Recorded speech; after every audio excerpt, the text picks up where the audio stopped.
ಹಾಸನ ಜಿಲ್ಲೆಯ ಮಲೆನಾಡು ಭಾಗದಲ್ಲಿ ಮುಂಗಾರು ಪೂರ್ವ ಮಳೆಯಿಂದಾಗಿ ಸಾಕಷ್ಟು ಅನಾಹುತಗಳ ಸರಣಿ ಸೃಷ್ಟಿಯಾಗ್ತದೆ. ಪ್ರಮುಖವಾಗಿ ಪಶ್ಚಿಮ ಘಟ್ಟ ತಪ್ಪಲು ಇನ್ನು ಸಕಲೇಶಪುರ ಭಾಗದಲ್ಲಿ ನಿರಂತರವಾಗಿ 5 ದಿನಗಳಿಂದ ಮಳೆ ಸುರಿಯುತ್ತದೆ. ರಾಷ್ಟ್ರೀಯ ಹೆದ್ದಾರಿ 75ರ ಶಿರಾಡಿ ಘಾಟ್ನಲ್ಲಿ ಹಲವಾರು ಕಡೆ ಭೂಕುಸಿತಾಗಿದೆ. ಇವತ್ತು ವಿಪಕ್ಷ ನಾಯಕರಾಗಿರ್ತಕ್ಕಂಥ ಆರ್ ಅಶೋಕ್ ಅವರು ಸ್ಥಳಗಳಿಗೆ ಭೇಟಿ ನೀಡಿ ಪರಿಶೀಲನೆ ನಡೆಸ್ತಾ ಇದ್ದಾರೆ.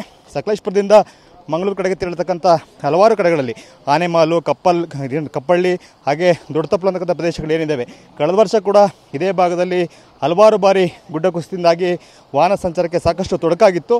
ಸೊ ಈ ಪ್ರದೇಶಗಳಲ್ಲಿ ಇವತ್ತು ಕೂಡ ಏನು ಆರ್ ಅಶೋಕ್ ಅವರು ಕಳೆದ ವರ್ಷ ಕೂಡ ಭೇಟಿ ಕೊಟ್ಟಿದ್ದರು. ಈ ವರ್ಷ ಕೂಡ ಹಲವಾರು ಸ್ಥಳಗಳಿಗೆ ಭೇಟಿ ಕೊಟ್ಟು ಇದೇನು ಪರಿಸ್ಥಿತಿ ಇದೆ ಅಂತಕ್ಕಂಥ ಪರಿಶೀಲನೆ ಮಾಡ್ತಾ ಇದ್ದಾರೆ. ನಾವು ನೋಡ್ಬೋದು. ಈಗ ಇದು ನಾವಿರ್ತಕ್ಕಂಥ ಈ ಸ್ಥಳ ದೊಡ್ಡತಪ್ಪಲು ಅಂತಕ್ಕಂಥ ಪ್ರದೇಶ. ಸಕಲೇಶಪುರದಿಂದ 9 ಕಿಲೋಮೀಟರ್ ದೂರದಲ್ಲಿರ್ತಕ್ಕಂಥ ಈ ಒಂದು ಸ್ಥಳದಲ್ಲಿ ಕಳೆದ ವರ್ಷ ಹಲವಾರು ಬಾರಿ ಭೂಕುಸಿತದಿಂದಾಗಿ ಕೆಲವು ವಾಹನಗಳೇ ದೊಡ್ಡ ಮಟ್ಟದ ಮಣ್ಣಿನ ಅಡಿ ಸಿಲುಕಿಕೊಂಡಿದ್ವು. ಸೊ ಈ ಸ್ಥಳದಲ್ಲಿ ಒಂದಷ್ಟು ಕೆಲಸ ಕಾರ್ಯಗಳು ನಡೆದಿದೆ. ಒಂದು ಭಾಗದಲ್ಲಿ ಕಾಂಕ್ರೀಟ್ ರಸ್ತೆ ನಿರ್ಮಾಣ ಮಾಡ್ತಕ್ಕಂಥ ಪ್ರಯತ್ನ ಆಗಿದ್ರೂ ಕೂಡ ಇನ್ನೂ ಕೂಡ ಪೂರ್ಣ ಪ್ರಮಾಣದ ಕಾಮಗಾರಿ ಮುಗಿದಿಲ್ಲ. ಕಳೆದ 4-5 ದಿನಗಳಿಂದ ಇದೇ ಸುತ್ತಮುತ್ತ ಸ್ಥಳಗಳಲ್ಲಿ ಸುಮಾರು 10ರಿಂದ 15 ಕಡೆ ತಡೆಗೋಡೆಗಳೇ ಕುಸಿದು ಕೆಳಗಡೆ ಹೋಗ್ತಾ ಇದೆ.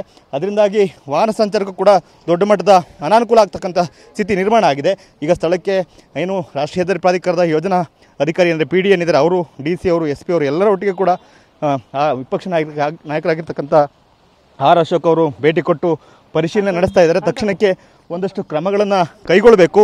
ಜನರಿಗೆ ಅಂದರೆ ಪ್ರಯಾಣಿಕರಿಗೆ ಈ ಮಾರ್ಗದಲ್ಲಿ ಏನು ಮಂಗಳೂರು ಹಾಗೆ ಧರ್ಮಸ್ಥಳ, ಕುಕ್ಕೆ ಸುಬ್ರಹ್ಮಣ್ಯಕ್ಕೆ ಸಹಸ್ರಾರು ಸಂಖ್ಯೆಯಲ್ಲಿ ಪ್ರಯಾಣಿಕರು ಓಡಾಡ್ತಾರೆ.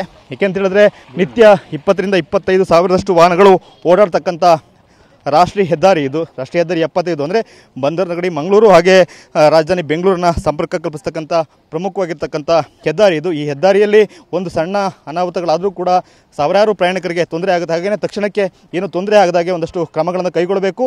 ಮುಂದಿನ ಹಂತದಲ್ಲಿ ಕೂಡ ಮಳೆ ಆದಾಗ ಯಾವುದೇ ಜನರಿಗೆ ತೊಂದರೆ ಆಗದಾಗೆ ಕ್ರಮಗಳನ್ನು ಕೈಗೊಳ್ಳಬೇಕು ಅಂತಕ್ಕಂಥ ಸೂಚನೆಯನ್ನು ಅಧಿಕಾರಿಗಳಿಗೆ ಆರ್ ಅಶೋಕ್ ಅವರು ಕೊಟ್ಟಿದ್ದಾರೆ.